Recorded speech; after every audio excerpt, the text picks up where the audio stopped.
నమస్తే welcome to mid day news నేను శివాని బులెటిన్ల ముందుగా హెడ్లైన్స్ చూద్దాం స్పీకర్ ఫార్మాట్ తో రాజీనామా ఇవ్వాలి రేవంత్ కు హరీష్ సవాల్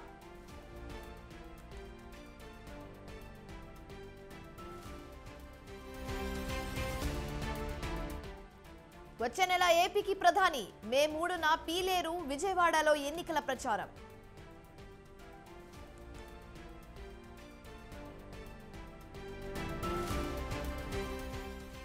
జహీరాబాద్ లో రేవంత్ రెడ్డి పర్యటన ఎన్నికల ప్రచారంలో పాల్గొనబోతున్న సీఎం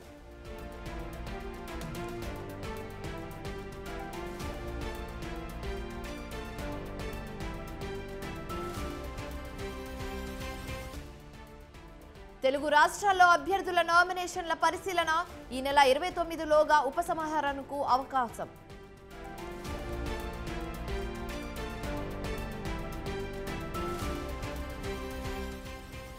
కొనసాగుతున్న రెండో దశ ఎన్నికల పోలింగ్ ఓటేసిన ప్రముఖులు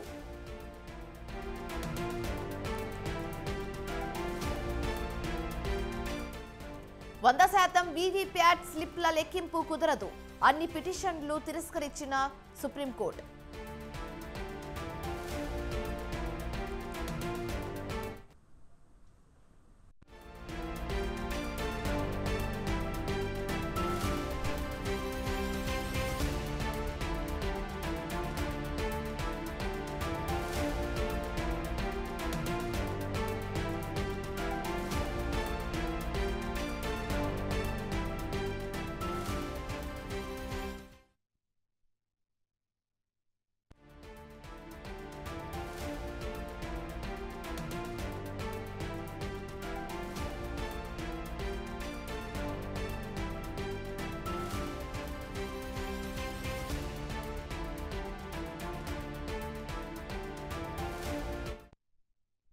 బ్రేకింగ్ న్యూస్ చూస్తున్నాం. ఏపీలో అసెంబ్లీ ఎన్నికల వేళ టీడీపీకి భారీ షాక్ తగిలింది. మాజీ మంత్రి యనమల రామకృష్ణుడు సోదరుడు యనమల కృష్ణుడు టీడీపీకి గుడ్ బై చెప్పారు. కాకినాడ జిల్లా తూని నియోజకవర్గానికి చెందిన యనమల కృష్ణుడు టీడీపీకి రాజీనామా చేయడం చర్చనీయాంశమైంది. ఈ నెల 27న సీఎం జగన్ సమక్షంలో వైసీపీలో చేరనున్నారు.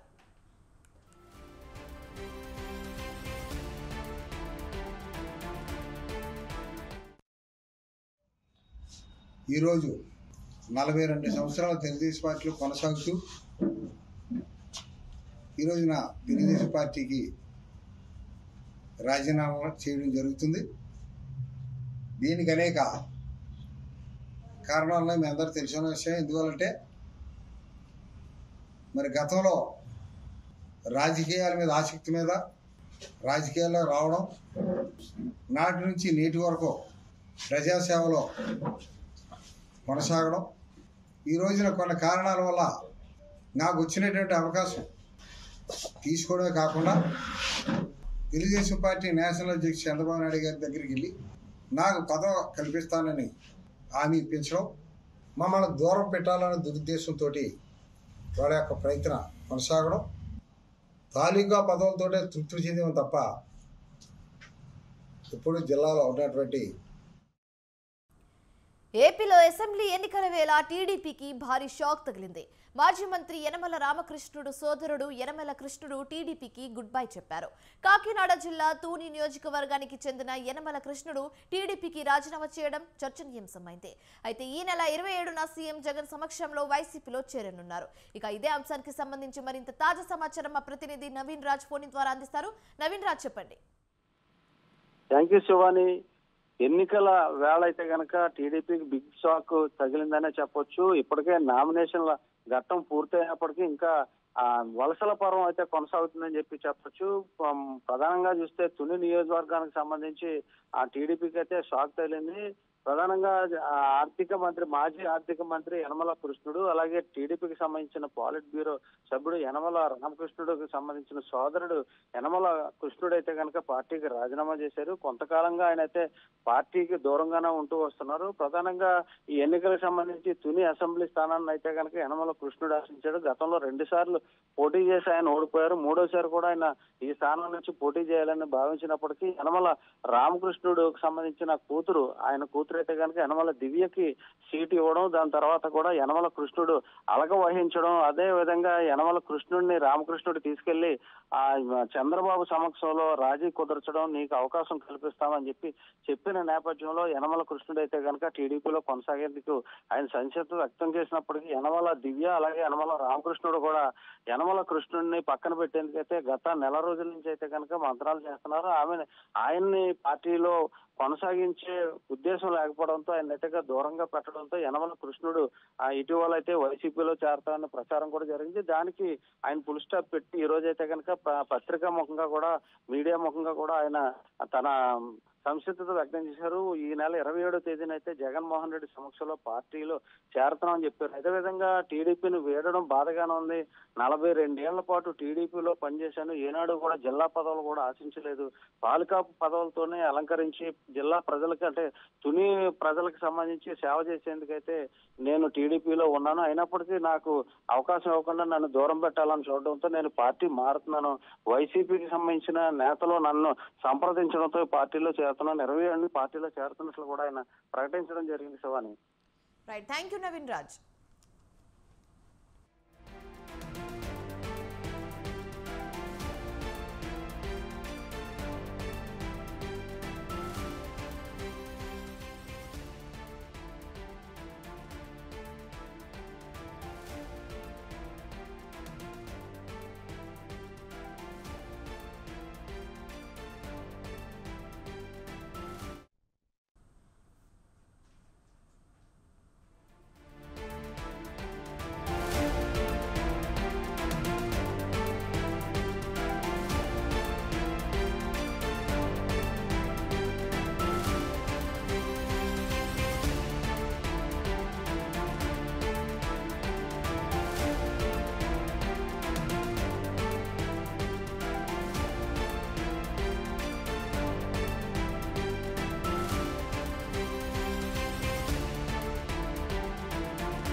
బ్రేకింగ్ న్యూస్ చూస్తున్నాం. సీఎం రేవంత్ రెడ్డి తన సవాల్ను స్వీకరించాలన్నారు మాజీ మంత్రి హరీష్ రావు.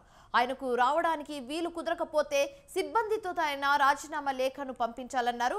రాజీనామా పత్రం జేబులు పెట్టుకుని సిద్ధంగా ఉండాలంటూ సీఎం రేవంత్ రెడ్డి చేసిన వ్యాఖ్యలపై స్పందించిన హరీష్ రావు రాజీనామా లేఖతో గన్ పార్క్ కు చేరుకున్నారు. దీంతో గన్ పార్క్ వద్ద ఉద్రిక్తత నెలకొంది. మొదట అమరవీరుల స్తూపానికి నివాళులర్పించారు. ఆ తర్వాత మీడియా సాక్షిగా మేధావుల చేతిలో రాజీనామా లేఖను పెడుతున్నారన్నారు. ఆగస్టు 15లోగా ఏ కాలంలో రుణమాఫీ చేయాలని డిమాండ్ చేశారు. డిసెంబర్ 9న రుణమాఫీ చేస్తానని మాట ఇచ్చి కాంగ్రెస్ మాట తప్పిందన్నారు. తనకు రాజకీయాలు ముఖ్యం కావని, ప్రజల సంక్షేమమే ముఖ్యమన్నారు హరీష్ రావు. నేను ముఖ్యమంత్రి గారికి ఒకటే అడుగుతా ఉన్నాను, నిజంగా మీరు ప్రజలకు ఇచ్చిన హామీలు అమలు చేసేది నిజమైతే గన్ పార్క్ దగ్గరికి రండి.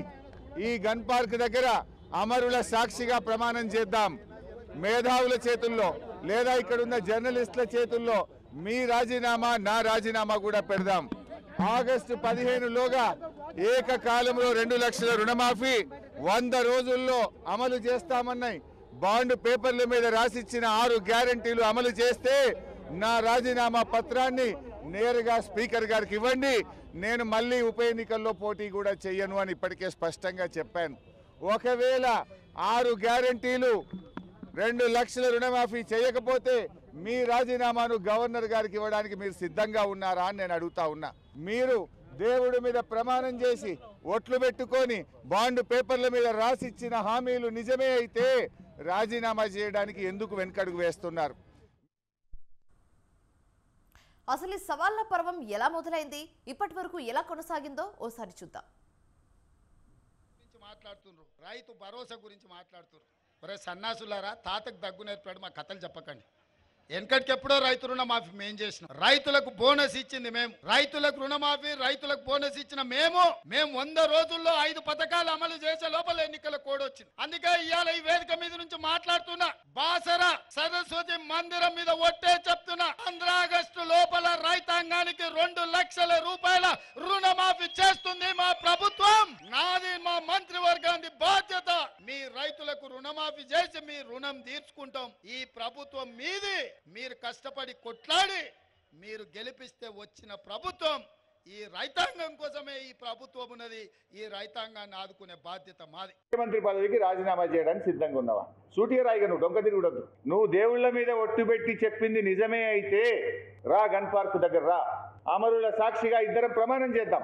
లేదంటే నువ్వు దేవుళ్ళను కూడా మోసం చేసినట్టే. ఎందుకంటే నీ చరిత్ర ఉంది కదా, కొడంగల్ రాజకీయ సన్యాసం తీసుకుంటామని నువ్వు మాట తప్పింది తెలుసు. 9వ తారీఖు నాడు ప్రమాణ స్వీకారం చేసిన నాడే రుణమాఫీ చేస్తా అని మాట తప్పింది ప్రజలకు గుర్తున్నది.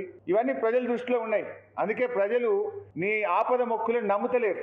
ఏ ఊరికి పోతే ఆడ దేవుళ్ళ మీద ఒట్టు పెడుతున్నావు అంటే ఆ దేవుడి మీద ఒట్టు పెడతానని నమ్ముతారేమో అని. ఈ ఇదివరకు ఒకసారి బాండ్ పేపర్ మీద పెట్టినావు, సోనియా గాంధీని వాడుకున్నావు. ఇక చివరి అస్త్రంగా దేవుళ్ళ మీద ఒట్టు పెట్టి పార్లమెంట్ ఎన్నికల్లో గెలవాలని ప్రయత్నం చేస్తున్నావు. కానీ నువ్వు ఎన్ని ఆపద మొక్కులు మొక్కినా, దేవుళ్ళ మీద ఒట్లు పెట్టినా ఇవాళ తెలంగాణ ప్రజలు నిన్ను నమ్మే పరిస్థితుల్లో లేరు. ఒకవేళ నువ్వు పెట్టిన ఒట్లే నిజమైతే, నిజంగానే నువ్వు చేసేది నిజమైతే కమాన్, ఎల్లుండి 10 గంటలకు గన్ పార్క్ దగ్గరికి అమరుల స్తూపం దగ్గర రావాలని చెప్పి నేను సవాల్ విసురుతా ఉన్నా. హరీష్ రావు అంటున్నాడు నిన్న చేయకపోతే రాజీనామా చేస్తావా అని. నేను హరీష్ రావుకు సూటిగా కేసీఆర్ సవాల్ విసురుతున్నా. 15 ఆగస్టు లోపల రుణమాఫీ నేను చేస్తా.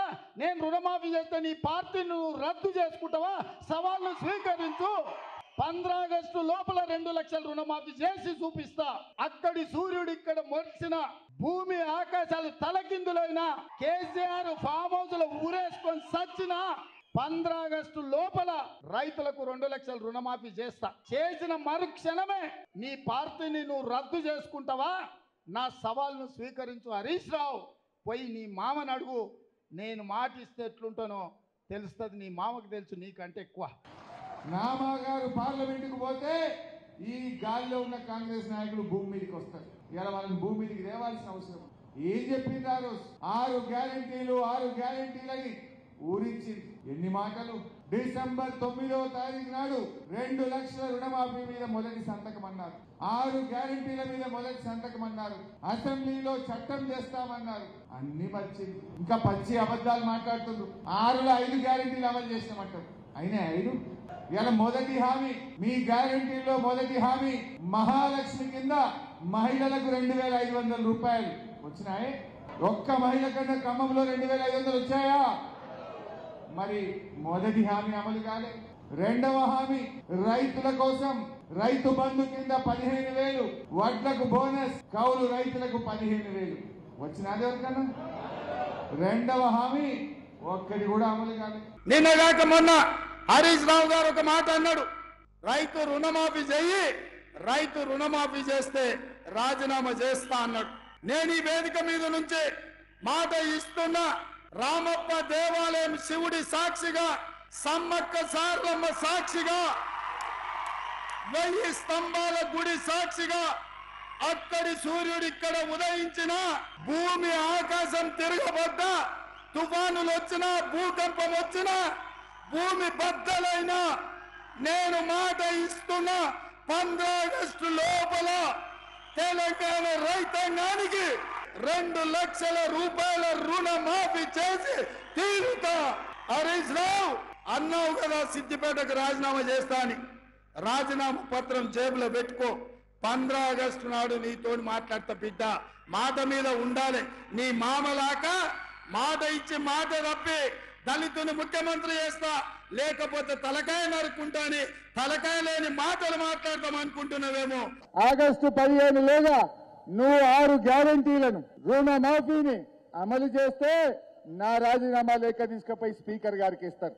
ఒకవేళ నువ్వు అమలు చేయకపోతే నీ రాజీనామా లేఖ తీసుకుపోయి గవర్నర్ గారికి ఇస్తారు. దానికి సిద్ధమేనా అని అడుగుతా ఉన్నా. నువ్వు దానికి సిద్ధమా అని అడుగుతా ఉన్నా. దమ్ముంటే రా, నువ్వు మాట మీద నెరవేర్చైతే రా. కానీ రాకపోతే తెలంగాణ ప్రజలకు అర్థమవుతుంది నువ్వు కొడంగల్ రాజకీయ సన్యాసం తీసుకున్నావన్నట్టు. తోక ముడిచినట్టే ఇప్పుడు కూడా నువ్వు తోక ముడిచినట్టే. ఇవి ఇప్పటివరకు ఉన్న updates. For more updates keep watching స్వతంత్ర.